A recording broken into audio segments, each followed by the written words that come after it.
Welcome to Wisdom to Wealth. This is the podcast where I get to interview the wealthiest entrepreneurs in the world.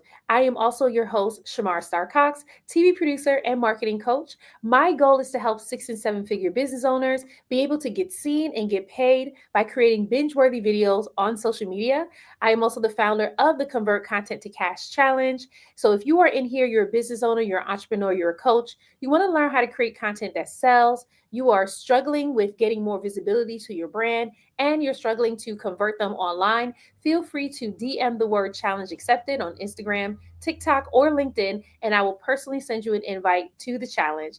Today, we have Nathan Newberry with us. While building his marketing agency, Nathan discovered that real success isn't just about killer strategies, although he has so many of them.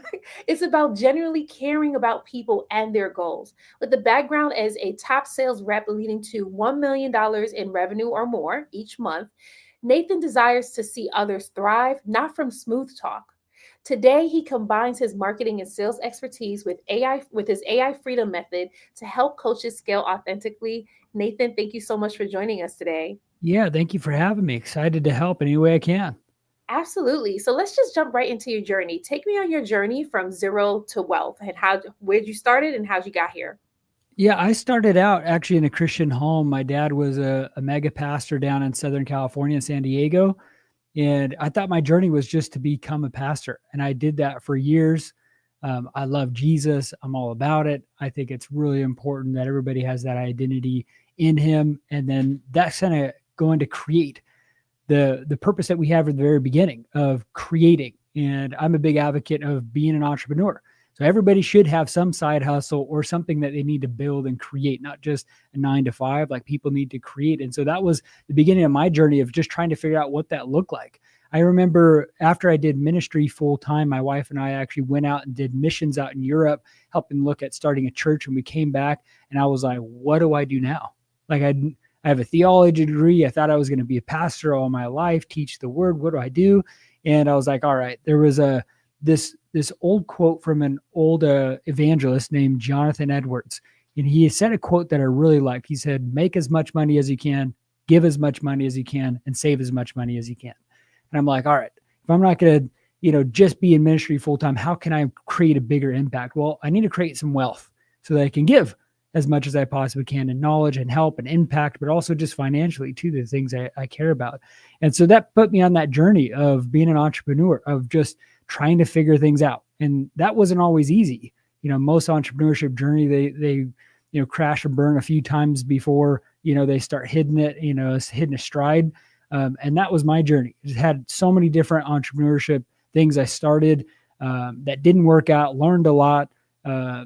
But it was not easy by any means. And then I started growing after I did ministry, started marketing agency. That was kind of the thing I did for 9 years. And then I sold that. And really, I worked with a lot of ministries and churches during that time, just building. That was my niche. And I loved it. I felt like there was an impact in a way that I was able to reach people instead of just doing ministry full time. I was able to help churches. So it was kind of like that extension there. And then I sold my agency and then I got into doing high ticket information sales in this space where there's, it's like billions and billions of dollars in the information space now. And the opportunity is just increasing. I started just being a sales rep and I did really well at those information, things with sales because I just cared for people. What a thought, what a change, and that empathy kind of translated into helping a lot of people. And then I started training people how to do this in sales. And then I started managing sales teams where we're doing millions a month. And then now I help, people build a personal brand, help people with knowing what content to create, how to run ads, how to be efficient, leveraging AI, building a media team, sales team, helping people scale and grow to 6 and 7 figures, like and beyond. So it's been a journey, but it's been a blast being able to be online, have more flexibility and freedom. I got 3 little kids. And so, dancing around the schedule, trying to make that I had to make it work and make it flexible and make it where it's, I can scale and grow myself to help more people. Yeah, there was so much that you said just right in there. Like, even how you started, like you said, your father was a pastor. So you thought that that was the track that you were supposed to go down. So you ended up going down that track. And you're not the only one. There's a lot of people who grew up in the church and they grow up in churches. I'm not saying that your church did this, but I know churches that do this where they kind of make you feel like your gifts and talent should only be used in the church and that's it. And so people just end up doing that. But then God's calling a lot of his people out of the church. And he's like, no, I want you to use it in the marketplace. So I'm happy you didn't get boxed into that and that you were able to start many businesses so that it could be successful. But let's talk about this, right? Because you talked about, on this entrepreneurship journey, you didn't just hit it off right away, right? Like there were some things that failed. How were you able to build back up your confidence, at, whether it got lost, it got shot, or even overcome discouragement each time a business failed?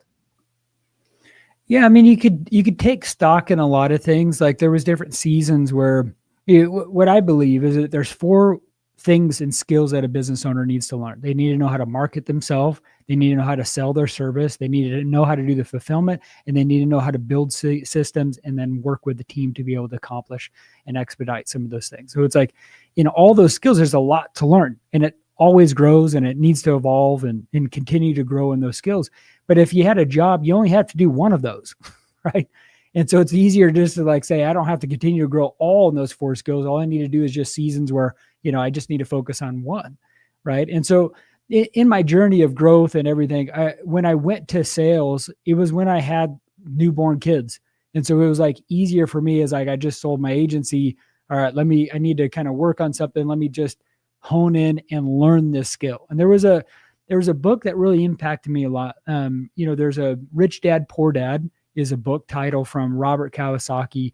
And he has this analogy of, this book where it's like his dad was, a real dad was a well-to-do professor, but never really made money. And then his friend's dad that he really kind of adopted as his own dad was an entrepreneur and then built a lot of different stuff. And his rich dad told him, hey, learn how to do sales. If you learn how to do sales, everything else will become really easy on your entrepreneurship journey. And so I took that on as like, hey, I'm probably okay with communicating and talking. I'm not, I realize that I could probably just talk and riff, but I want to get really good at knowing how to communicate. And a lot of people think of sales as like a bad taste in their mouth because either they had a pushy sales experience at a dealership or they watched the movie Wolf of Wall Street or The Boiler Room, and they have this bad taste in their mouth of like, this is every salesperson. But really, it's like when you look and think about sales, we do it in everything. I have to convince my kids to eat breakfast, and eat their food and eat your vegetables. I had to, communicate to get a spouse and be able to bribe her to marry me. I have to do that with a property. I have to interview to like sell them on hiring me as a job. In essence, like everything is sales, right? I have to communicate to my wife what date night and what location we got to go, eat at that night, like, or vacation at. Like everything is sales, right? And so it's now just looking at how can I use it in a win-win opportunity? How can I use that, gift and that skill to be honed in? And then once I learned that, there's a big overlap with sales and marketing, how that works. And so those two skills kind of combine, which is really helpful. And then we go from there is like, how can you do the fulfillment? How can you streamline those things? How can you build systems to automate? And so those are just skills that I had to continue to grow. And to answer your question, like business is hard. Okay, it's not easy. This is why most people never do it, is because if they stub their toe once, they just give up on life and say, I just have to go, or it's not for me. And the ones that continue to pursue are the ones that make it. And that's it's not easy. And so it's really a wiring in essence that I think it's like there's a relentlessness about it that you're just like, okay, I failed this one. I moved on to the next and I just keep on going. And fail at that or have challenges or side, and I just keep on pursuing it. And just until you just can keep on building this resilience that you just like, you got to keep on going. There's no B plan. I just got to keep on doing it. That's the way to kind of pursue it, being relentless with it. So it's just like, was it easy? No. Was it worth it? Yes. It's just continually, doing the hard things. And I think people think this way. It's like, choose your heart. You can either have hard way of the job where it's challenging, you hate it and you hate your life and you hate your job and you end your life and you're 70 years old and you're like, hey, I wish I took more risks, which is the consensus of most interviews from people on, senior living homes, is they wish they took more risks and they did things that they really wanted to. Or you pursue the hard and you build something that has more of an impact. It's just up to you of what that challenge you want. Yeah, 100% agree with you. And I like talking to business owners who admit that it's hard because I feel like there's a lot that are like, it's super easy. You can get rich in 30 days. And it's like, yeah, the prep work to get to the 30 days is going to take some time and a lot of becoming. And so that's something that I learned on my entrepreneurship journey, that it was hard. I'm not going to front. This is not even something that I chose to do. This is something that God led me into. So I didn't even know that it was going to be hard. But as a child, I know, as the challenges came up, I was just like, oh my goodness, this is probably the hardest thing I've ever done is built a business. I think everything else in my life kind of was like simple and just easy. I can glide my way through. But building a business and then maintaining that business and scaling it, that has to be the hardest thing that I've ever done. It does take a lot of faith, and it also takes a lot of the skill set that you have acquired along the way to keep going, right? And so sometimes business owners, especially when they're just starting out, they think, I have this offer, I'm just going to sell it. That's it. And then they realize no one's buying. They now have to learn marketing skills and sales skills. And then as they learn that and they get better at what they do, and now they have an influx of clients in, they have to learn the operation skills and the bookkeeping, Mm-hmm. all these things that when you work at a 9 to 5, you don't have to do that because someone else is doing it. You just have one focus and that's it. And so I just really love that you talked about that it is hard, but it's worth it. And I think I often, think you mentioned this too. Like, it's Easter week last week, and I was comparing. It's like the hard that we think. It's like if we had an immigrant that came into the U.S., right? The hard for them was really hard compared to the US and the opportunities that's abundant. And so the hard things isn't really as hard comparatively. So it's like a mindset in a lot of ways. I was, and going back to the Easter week, I was thinking even the commitment for the disciples to follow Jesus to death, that's a big exchange for pain and hard. How about that? And so I don't know. It's a mental growth that everybody needs to take on it, and you got to think of like compared to what. It's hard compared to what, like living in destitute in the slums in India or Pakistan, like compared to what? Why is it hard to you compared to what? you know and I think if you get some more context of why they think it's hard or how the hard is actually not that hard, it can help you think about growth more. and you nailed it. Like you said it. This is exactly what I was going to say. The mindset. The skill set is really not that hard. You can learn something in 2 seconds. It's always the mindset. It's the becoming piece. It's the letting go of the false beliefs. It's letting go of the things that kept us safe. It's letting go of security, right? Because when you're an entrepreneur, you have no idea where your money is coming from until you build those systems and create the predictable months. But it's really the becoming part and letting go of what was serving you when you were growing up is no longer serving you now. It's actually holding you back and is the reason why you're not taking those risks. And so that's the reason why it's hard. Because like when you're working a 9 to 5, you have the security check coming in. I don't have trauma popping up for me on my job. I'm good. But when you are running your own business, it now becomes a reflection of you. So now those thoughts of I'm not worthy, I'm not good enough, they start popping up. So my question to you is, how do you help your clients to stay the course and overcome any negative thought processes that they may have when it comes to building, failing, building, becoming discouraged, building, losing that effort to keep going? I think a lot in systems. I want to take out motivation as much as possible to just like stick to the course and to really think in like checklists and tasks. And I heard from one of my mentors, he's like, if you can become a millionaire by thinking in systems, become billionaire by hiring the people that create the systems. And I was like, okay, that's really interesting of like how to think and build some of that stuff. But I had I probably have ADHD, probably undiagnosed in a way. I probably do, but I had to create boundaries to help me just like hit all those marks that I need to hit, and to kind of like journal and process, hey, what do I need to do? How do I need to prioritize it? Because there's always a million things to do. Always. Like you check one thing off and there's 10 more to add. Like really there's always those things, but it's just like prioritizing them to help you stay the course. And so I can pull the motivation out, and all I need to do is really sit at my desk and just kind of already kind of know what the main things I needed to knock out.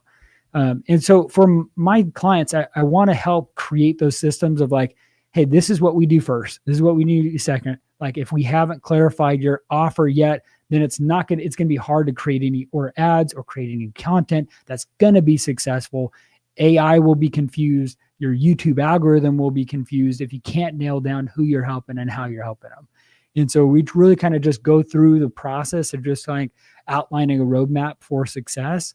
And then we just kind of like systemize it and build a media team around it, help you build systems around it so that it's like even when I'm creating content, I have AI help me create the prompts for what I need to do. So that way I have a copy and paste to have a prompt that's already going to be designed. And I can take the guesswork and thought out of it so that I can batch a lot of the content I need to create in a shorter amount of time. And I just build that muscle of consistency so that I have my team expedite, the publishing, expedite the things and tasks that we need to accomplish so that I can stay out of it and stay focused in the lane that I'm created to, which my goal in any to my clients and even for myself is what do I like and do most? Well, that's coaching my clients and then being in sales calls and then just creating content. If I could just do all those things all day long, I'm going to feel fresh and excited about what I'm doing.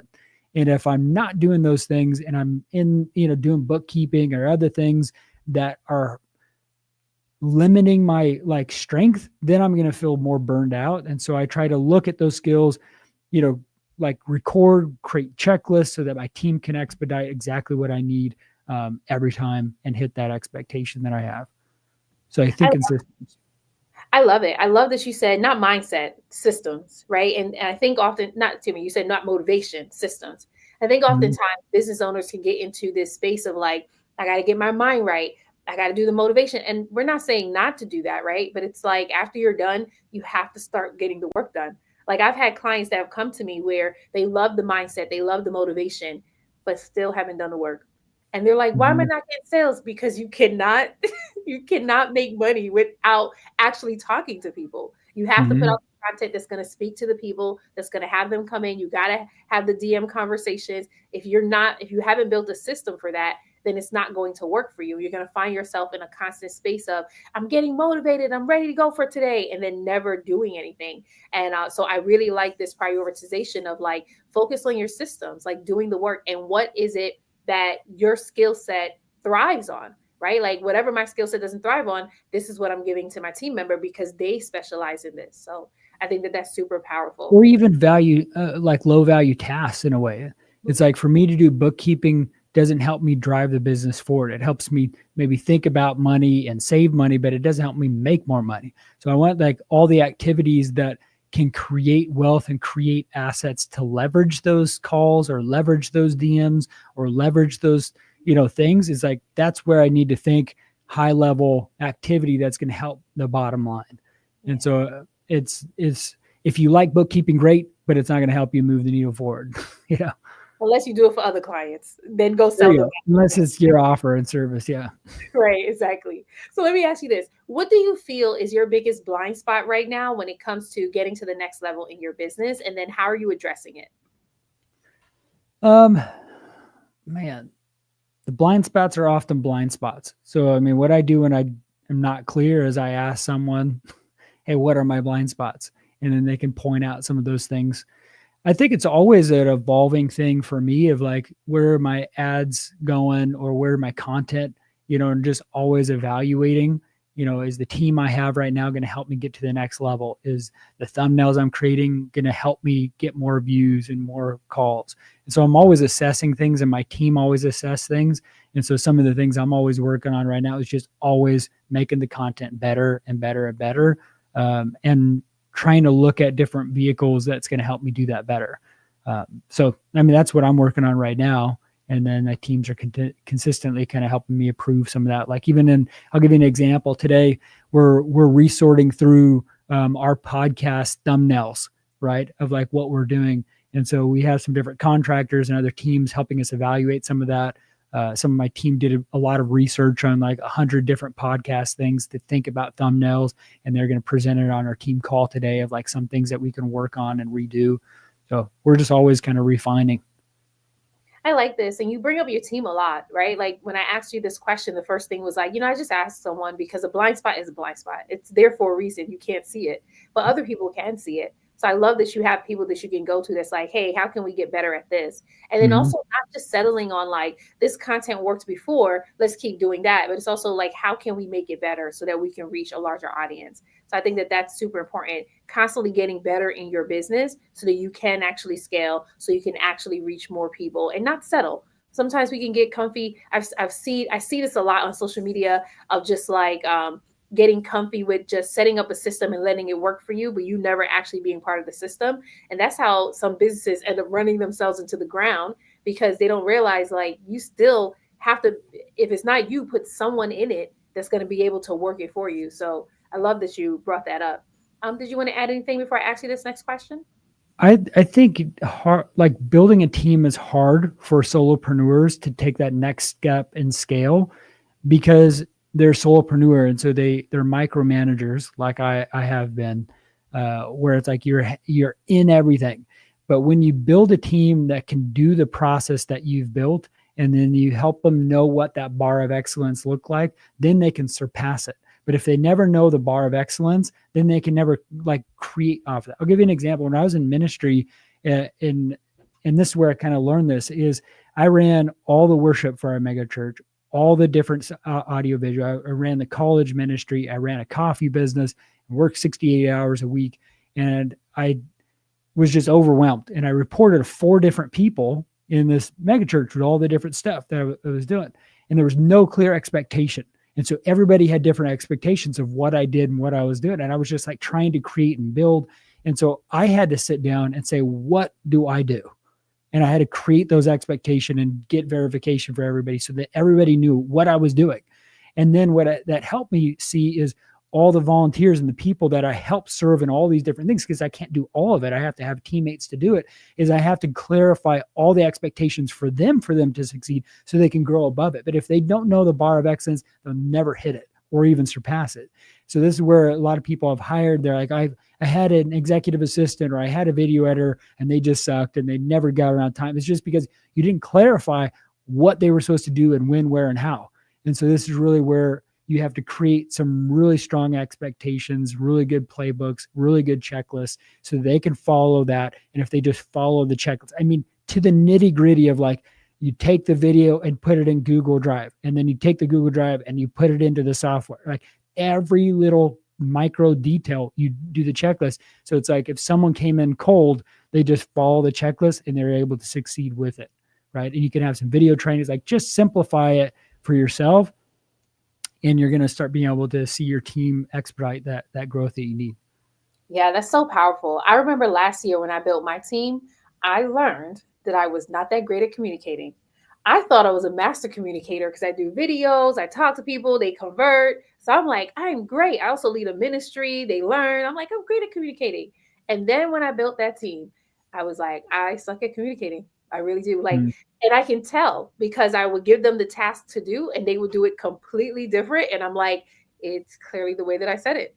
And so I just kept getting better and better at communicating. I mean, eventually I did have to let go of some of my team members because they just didn't understand what my business did. And I'm like, how many times they just didn't understand marketing? That was like the biggest issue that I had with my team last year. Their resume said one thing, but when it actually came time to do it, it was like, I don't know what this is. And I'm like, how are you working for these other companies and you didn't know what you were doing the entire time? Right. Mm-hmm. But I did have a BOM who was really good. That was my business operations manager. She was really good and she created all our SOPs and our video trainings. And so now when I hire people, they just step right in.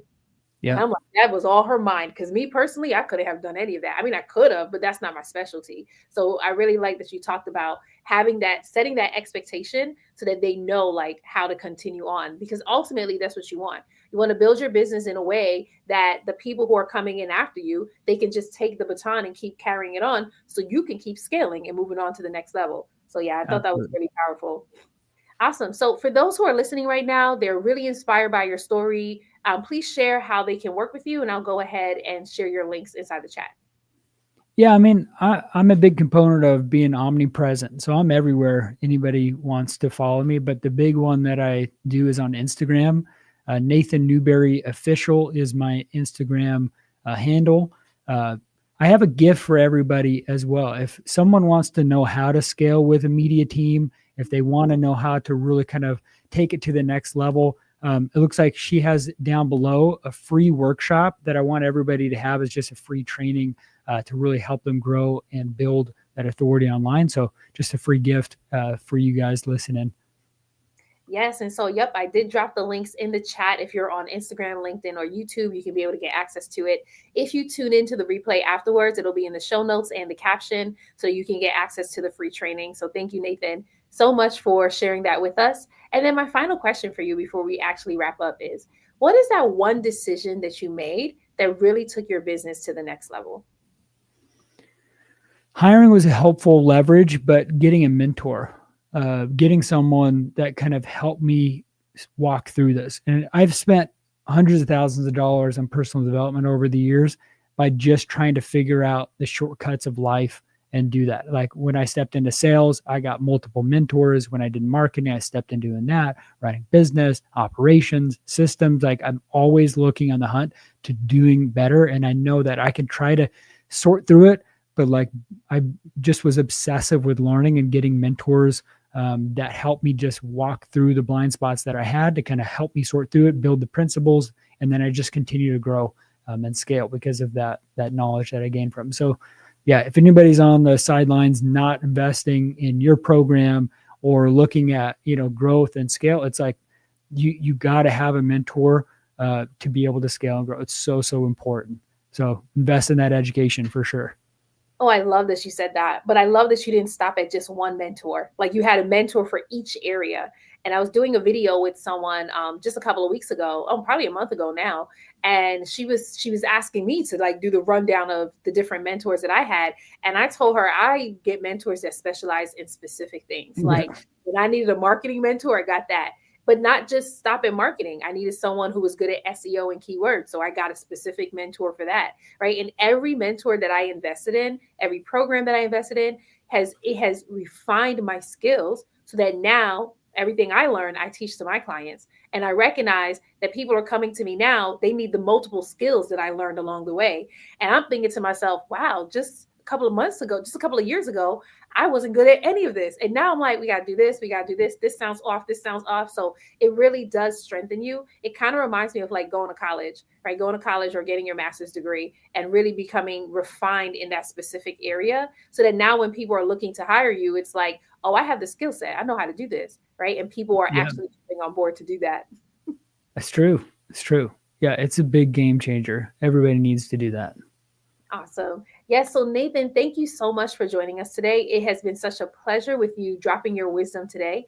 And thank you for those of you who tuned in, who was able to engage. Again, those of you who are going to join us for the replay, access to Nathan's free training, How to Build an Online Authority, is going to be in the show notes and the caption so that you can get access to it. We go live with our podcast Mondays through Thursdays at 12 p.m. Eastern. So we'll be live again tomorrow with Sarah Walton. Our episode is called The Lie Women Believe About Money and the Truth That Builds Empires. We will all see you again tomorrow at noon.